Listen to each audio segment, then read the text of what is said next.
तो चलिए शुरू करते हैं हमारी आज की कहानी, बूढ़ी काकी।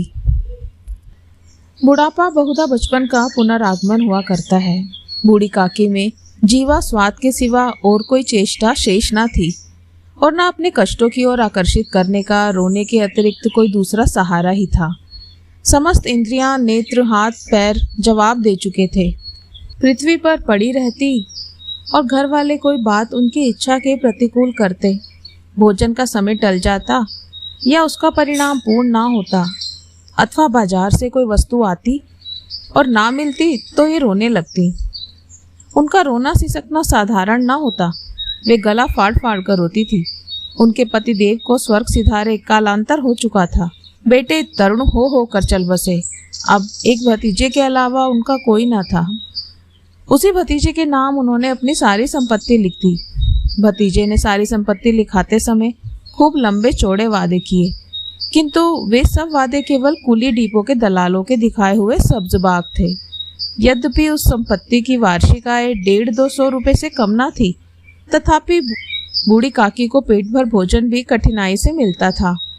इसमें उनके भतीजे पंडित बुद्धिराम का अपराध था अथवा उनकी अर्धांगिनी श्रीमती रूपा का, इसका निर्णय करना सहज नहीं।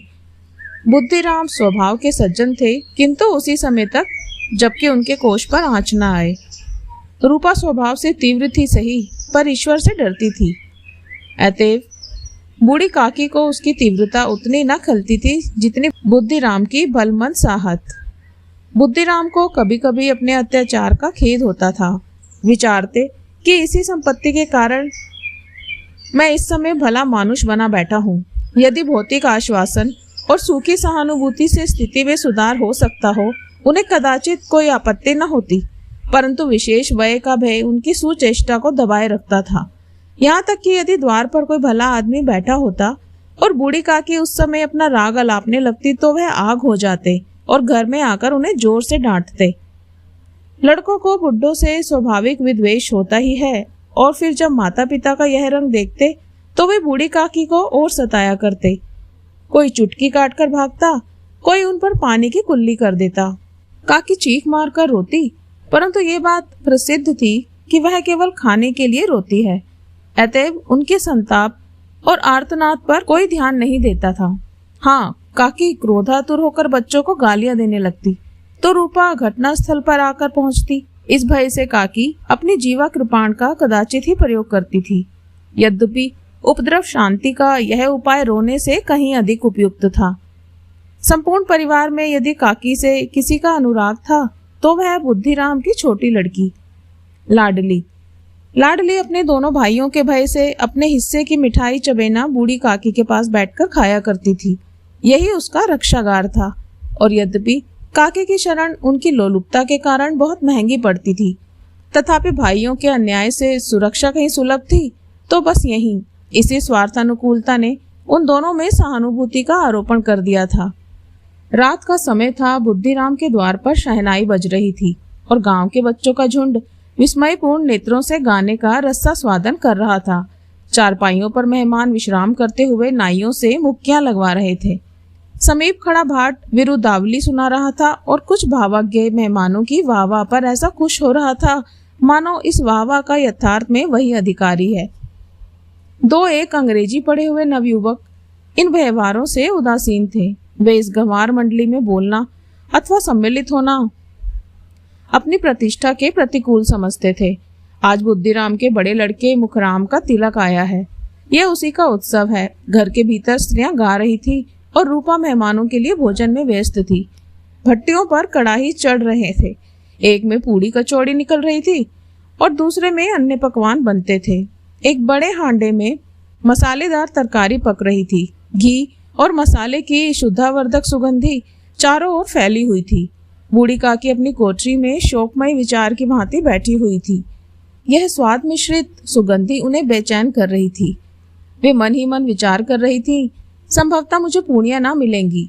इतनी देर हो गई, कोई भोजन लेकर नहीं आया। मालूम होता है सब लोग भोजन कर चुके हैं, मेरे लिए कुछ ना बचा। ये सोचकर उन्हें रोना आया, परंतु अपशगुन के भय से वे रो ना सकी। वाह, कैसी सुगंधी है! अब मुझे कौन पूछता है? जब रोटियों के ही लाले पड़े हैं तब ऐसे भाग्य कहाँ के भरपेट पूड़ियां मिले। यह विचार कर उन्हें रोना आया, कलेजे में हुक सी उठने लगी। परंतु रूपा के भय से उन्होंने फिर मौन धारण कर लिया। बूढ़ी काकी देर तक इन्हीं दुखदायक विचारों में डूबी रहीं। पूड़ियों का स्वाद स्मरण करके हृदय में गुदगुदी होने लगती थी। किसे पुकारूं, आज लाडली बेटी भी नजर नहीं आई। दोनों छोकरे सदा दिग किया करते हैं, आज उनका भी कहीं पता नहीं। कुछ मालूम तो होता कि क्या बन रहा है। बूढ़ी काकी की कल्पना में पूड़ियों की तस्वीर नाचने लगी। खूब लाल लाल फूली फूली नरम नरम होंगी। रूपा ने भली भांति भोजन किया होगा। कचौड़ियों में अजवाइन और इलायची की महक आ रही होगी। एक पूड़ी मिलती तो जरा हाथ में लेकर देखती। क्यों ना चलकर कढ़ाई के सामने ही बैठूं। पूड़ियां छन छन कर तैयार होंगी। कढ़ाई से गरम गरम निकालकर थाल में रखी जाती होंगी। फूल हम घर में भी सूंघ सकते हैं, परंतु वाटिका में कुछ और ही बात होती है। इस प्रकार निर्णय करके बूढ़ी काकी उकड़ू बैठकर हाथों के बल सरकती हुई बड़ी कठिनाई से चौखट से उतरी और धीरे धीरे रेंगती हुई कढ़ाई के पास जा बैठी। यहाँ आने पर उन्हें इतना ही धैर्य हुआ जितना भूखे कुत्ते को खाने वाले के सम्मुख बैठने में होता है। रूपा उस समय कार्यभार से उद्विग्न हो रही थी। कभी इस कोठे में जाती, कभी उस कोठे में, कभी कढ़ाई के पास आती, कभी भंडारे में जाती। किसी ने बाहर से आकर कहा, महाराज ठंडाई मांग रहे हैं। ठंडाई देने लगी। इतने में फिर किसी ने कहा कि भाट आया है, उसे कुछ दे दो। भाट के लिए सीधा निकाल रही थी कि एक तीसरे आदमी ने आकर पूछा, अभी भोजन तैयार होने में कितना विलंब है, जरा ढोल मजीरा उतार दो। बेचारी अकेली स्त्री दौड़ते दौड़ते व्याकुल हो रही थी। झुंझलाती थी, कुड़ती थी, परंतु क्रोध प्रकट करने का अवसर ना पाती थी। भय होता कहीं पड़ोसी ने ये ना कहे कि इतने में ही उबल पड़ी। प्यास से स्वयं कंठ सूख रहा था। गर्मी के मारे फूकी जाती थी, परंतु इतना अवकाश ना था कि जरा पानी पी ले अथवा पंखा लेकर चले। ये भी खटका था कि जरा आंख हटी और चीजों की लूट मच जाएगी। इस अवस्था में उसने बूढ़ी काकी को कढ़ाई के पास बैठी देखा तो जल गई। क्रोध ना रुक सका। इसका भी ध्यान न रहा कि पड़ोसी ने बैठी हैं। मन में क्या कहेंगी? पुरुषों में लोग सुनेंगे तो क्या कहेंगे? जिस प्रकार मेंढक केंचुए पर झपटता है, उसी प्रकार में बूढ़ी काकी पर झपटी और उन्हें दोनों हाथों से झटक कर बोली, ऐसे पेट में आग लगे, पेट है या भाड़? कोठरी में बैठते हुए क्या दम घुटता था? अभी मेहमानों ने नहीं खाया, भगवान को भोग नहीं लगा, तब तक धैर्य न हो सका। आकर छाती पर सवार हो गई हो। जल जाए ऐसी जीभ।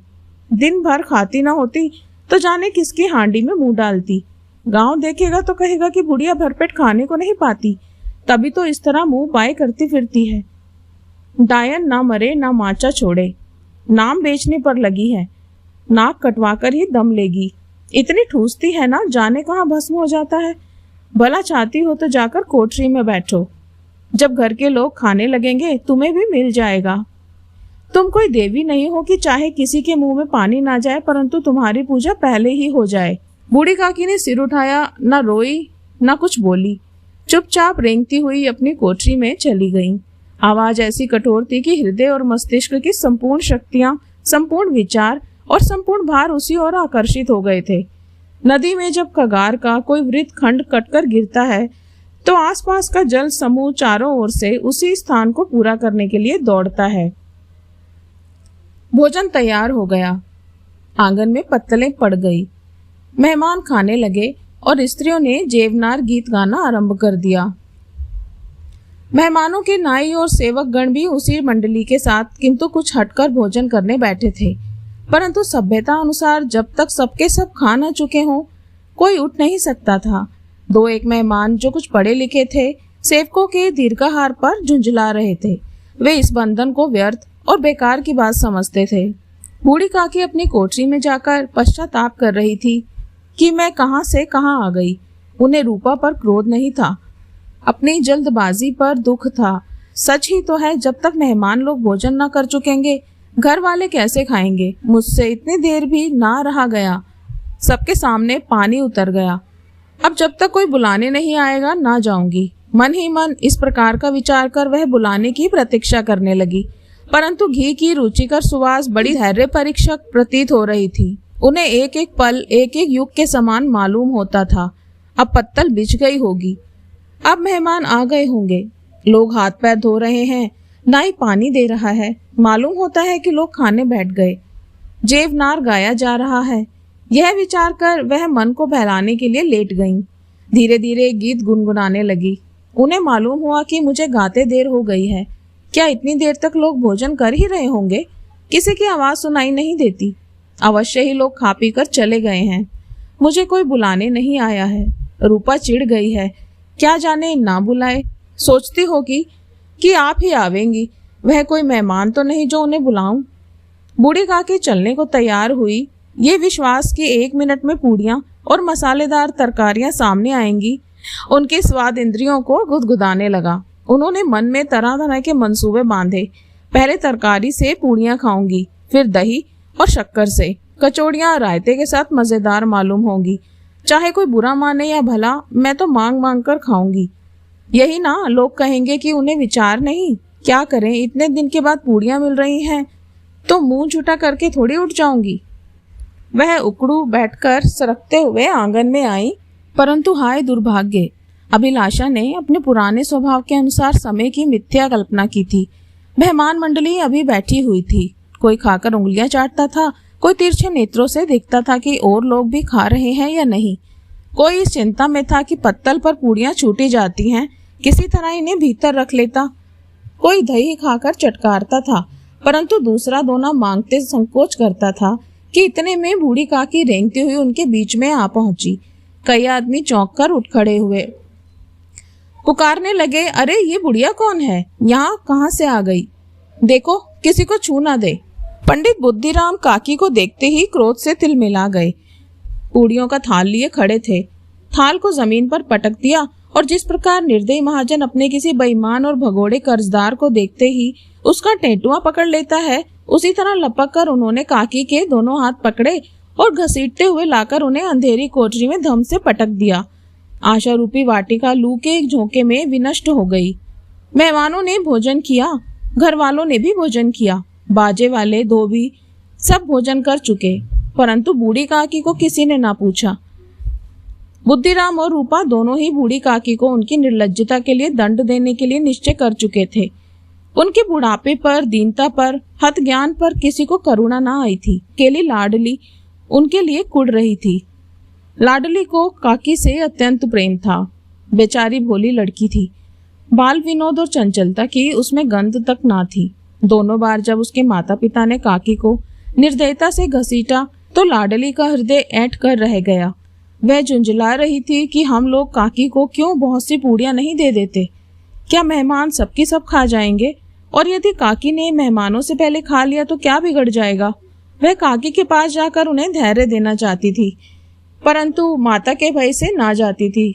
उसने अपने हिस्से की पूड़ियां बिल्कुल ना खाई थी, अपनी गुड़िया की पिटारी में बंद कर रखी थी।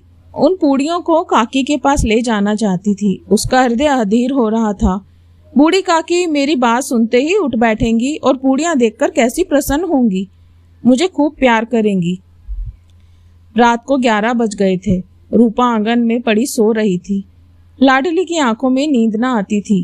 काकी को पूड़ियां खिलाने की खुशी उसे सोने ना देती थी। उसने गुड़ियों की पिटारी सामने रखी थी। जब विश्वास हो गया कि अम्मा सो रही है तो वह चुपके से उठी और विचारने लगी कैसे चलूं। चारों ओर अंधेरा था, केवल चूल्हों में आग चमक रही थी और चूल्हों के पास एक कुत्ता लेटा हुआ था। लाडली की दृष्टि सामने वाले नीम पर गई। उसे मालूम हुआ कि उस पर हनुमान जी बैठे हुए हैं। उनकी पूंछ, उनकी गदा वह स्पष्ट दिखलाई दे रही है। मारे भय के उसने आंखें बंद कर ली। इतने में कुत्ता उठ बैठा। लाडली को ढाढ़स हुआ। कई सोए हुए मनुष्यों के बदले एक भागता हुआ कुत्ता उसके लिए अधिक धैर्य का कारण हुआ। उसने पिटारी उठाई और बूढ़ी काकी की कोठरी की ओर चल दी। बूढ़ी काकी को केवल इतना स्मरण था कि किसी ने मेरे हाथ पकड़कर घसीटे। फिर ऐसा मालूम हुआ कि जैसे कोई पहाड़ पर उड़ाए लिए जाता है। उनके पैर बार बार पत्थरों से टकराए, तब किसी ने उन्हें पहाड़ पर से पटका। वे मूर्छित हो गईं। जब वे सचेत हुईं तो किसी की जरा भी आहट न मिलती थी। समझे कि सब लोग खा पी कर सो गए और उनके साथ मेरी तकदीर भी सो गई। रात कैसे कटेगी? क्या खाऊं? पेट में अग्नि धधक रही है। हाँ, किसी ने मेरी सुध न ली। क्या मेरा पेट काटने से धन जुड़ जाएगा? इन लोगों को इतनी भी दया नहीं आती कि ना जाने बुढ़िया कब मर जाए, उसका जी क्यों दुखाएं? मैं पेट की रोटियां ही खाती हूँ कि कुछ और? इस पर ये हाल, मैं अंधी अपाहिज ठहरी, ना कुछ सुनूं ना कुछ बूझूं। यदि आंगन में चली गई तो क्या बुद्धिराम से इतना कहते ना बनता था कि काकी अभी लोग खाना खा रहे हैं, फिर आना। मुझे घसीटा पटका। उन्हीं पूड़ियों के लिए रूपा ने सबके सामने गालियां दी। उन्हीं पूड़ियों के लिए इतनी दुर्गति करने पर भी उनका पत्थर का कलेजा ना पसीजा। सबको खिलाया, मेरी बात तक ना पूछी। जब तभी ना दी तो अब क्या देंगे? यह विचार कर काफी निराशा में संतोष के साथ लेट गई। ग्लानि से गला भर भर आता था, परंतु मेहमानों के भय से रोती ना थी। सहसा कानों में आवाज आई, काकी उठो, मैं पूड़ियां लाई हूँ। काकी ने लाडली की बोली पहचान ली। चटपट उठ बैठी, दोनों हाथों से लाडली को टटोला और उसे गोद में बिठा लिया। लाडली ने पूड़ियां निकाल कर दी। काकी ने पूछा, क्या तुम्हारी अम्मा ने दी हैं? लाडली ने कहा, नहीं, ये मेरे हिस्से की हैं। काकी पूड़ियों पर टूट पड़ी। 5 मिनट में पिटारी खाली हो गई। लाडली ने पूछा, काकी पेट भर गया? जैसे थोड़ी सी वर्षा ठंडक के स्थान पर और भी गर्मी उत्तेजित कर देती है, उस भांति इन थोड़ी सी पूड़ियों ने काकी की क्षुधा और इच्छा को और उत्तेजित कर दिया था। बोली, नहीं बेटी, जाकर अम्मा से और मांग लो। लाडली ने कहा, अम्मा सोती है, जगाऊंगी तो मारेंगी। काकी ने पिटारी को फिर टटोला। उसमें कुछ खुरचन गिरी थी, बार बार होंठ चाटती थी, चटखारे भरती थी। हृदय महसूस रहा था कि और पूड़ियां कैसे पाऊं।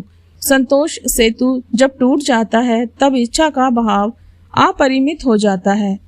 मतवालों को मत का स्मरण करना उन्हें बदांत बनाता है। काकी का अधीर मन इच्छाओं के प्रबल प्रभाव में बह गया था। उचित और अनुचित का विचार जाता रहा। वे कुछ देर तक उस इच्छा को रोकती रहीं। सहसा लाडली से बोली, मेरा हाथ पकड़कर वहां ले चलो जहां मेहमानों ने बैठकर भोजन किया है। लाडली उनका अभिप्राय समझ ना सकी। उसने काकी का हाथ पकड़ा और ले जाकर झूठे पतलों के पास बिठा दिया। दीन शुद्धातुर हत ज्ञान बुढ़िया पतलों से पूड़ियों के टुकड़े चुन चुन कर भक्षण करने लगी। दही कितना स्वादिष्ट था, कचौड़ियां कितनी सलोनी, खस्ता कितने सुकोमल। काकी बुद्धिहीन होते हुए भी इतना जानती थी कि मैं वह काम कर रही हूँ जो मुझे कदापि ना करना चाहिए। मैं दूसरों की झूठी पत्तल चाट रही हूँ, परंतु बुढ़ापा तृष्णा रोग का अंतिम समय है, जब संपूर्ण इच्छाएं एक ही केंद्र पर आ लगती हैं। बूढ़ी काकी में यह केंद्र उनका स्वादेंद्रिय था। ठीक उसी समय रूपा की आंखें खुली। उसे मालूम हुआ कि लाडली मेरे पास नहीं है। वह चौंकी, चारपाई के इधर उधर ताकने लगी कि कहीं नीचे तो नहीं गिर पड़ी। उसे वहां ना पाकर वह उठी तो क्या देखती है कि लाडली झूठे पतलों के पास चुपचाप खड़ी है और बूढ़ी काकी पतलों पर से पूड़ियों के टुकड़े उठा उठा कर खा रही है। रूपा का हृदय सन हो गया। किसी गाय की गर्दन पर छुरी चलते देखकर जो अवस्था होती है वही उस समय हुई। वह ब्राह्मणी दूसरों की झूठी पत्तल टटोले, इससे अधिक शोकमय दृश्य असंभव था। पूड़ियों के कुछ ग्रासों के लिए उसकी चचेरी सास ऐसा निष्कृष्ट कर्म कर रही है। यह वह दृश्य था जिसे देखकर देखने वालों के हृदय कांप उठते हैं। ऐसा प्रतीत होता मानो जमीन रुक गई है और आसमान चक्कर खा रहा है। संसार पर कोई आपत्ति आने वाली है। रूपा को क्रोध न आया। शोक के सम्मुख क्रोध कहाँ, करुणा और भय से उसकी आंखें भर आई। इस अधर्म का भागी कौन है? उसने सच्चे हृदय से गगन मंडल की ओर हाथ उठाकर कहा, परमात्मा मेरे बच्चों पर दया करो। इस अधर्म का दंड मुझे मत देना, नहीं तो मेरा सत्यानाश हो जाएगा। रूपा को अपनी स्वार्थपरकता और अन्याय इस प्रकार प्रत्यक्ष रूप में कभी न दिख पड़े थे। वह सोचने लगी, हाय मैं कितनी निर्दय हूँ, जिसकी संपत्ति से मुझे 200 रुपए आय हो रही है, उसकी यह दुर्गति, और वो भी मेरे कारण। हे दयामय भगवान, मुझसे बड़ी भारी चूक हुई है, मुझे क्षमा करो। आज मेरे बेटे का तिलक था। सैकड़ों मनुष्यों ने भोजन पाया और मैं उनके इशारों की दासी बनी रही। अपने नाम के लिए सैकड़ों रुपए व्यय कर दिए, परंतु जिसकी बदौलत हजारों रुपए खाए, उसे इस उत्सव में भरपेट भोजन तक न दे सकी। केवल इसी कारण तो वह वृद्धा असहाय है। रूपा ने दिया जलाया, अपने भंडार का द्वार खोला और एक थाली में संपूर्ण सामग्रियां सजाकर बूढ़ी काकी की ओर चल पड़ी। आधी रात जा चुकी थी। आकाश पर तारों के थाल सजे थे। और उन पर बैठे हुए देवगण स्वर्गीय पदार्थ सजा रहे थे, परंतु उसमें किसी को वह परमानंद प्राप्त न हो सका था जो बूढ़ी काकी को अपने सम्मुख थाल देखकर प्राप्त हुआ। रूपा ने कंठरुदन स्वर में कहा, काकी उठो, भोजन कर लो। मुझसे आज बड़ी भूल हुई, उसका बुरा ना मानना। परमात्मा से प्रार्थना कर दो कि वह मेरा अपराध क्षमा कर दे। भोले वाले बच्चों की भांति जो मिठाइयाँ पाकर मार और तिरस्कार सब भूल जाता है, बूढ़ी काकी वैसे ही सब भुलाकर बैठी हुई खाना खा रही थी। उनके एक एक रोए से सच्ची सदिच्छाएं निकल रही थी और रूपा बैठी स्वर्गीय दृश्य का आनंद लेने में निमग्न थी। तो दोस्तों, कैसी लगी आपको ये कहानी? कमेंट करके जरूर बताइएगा।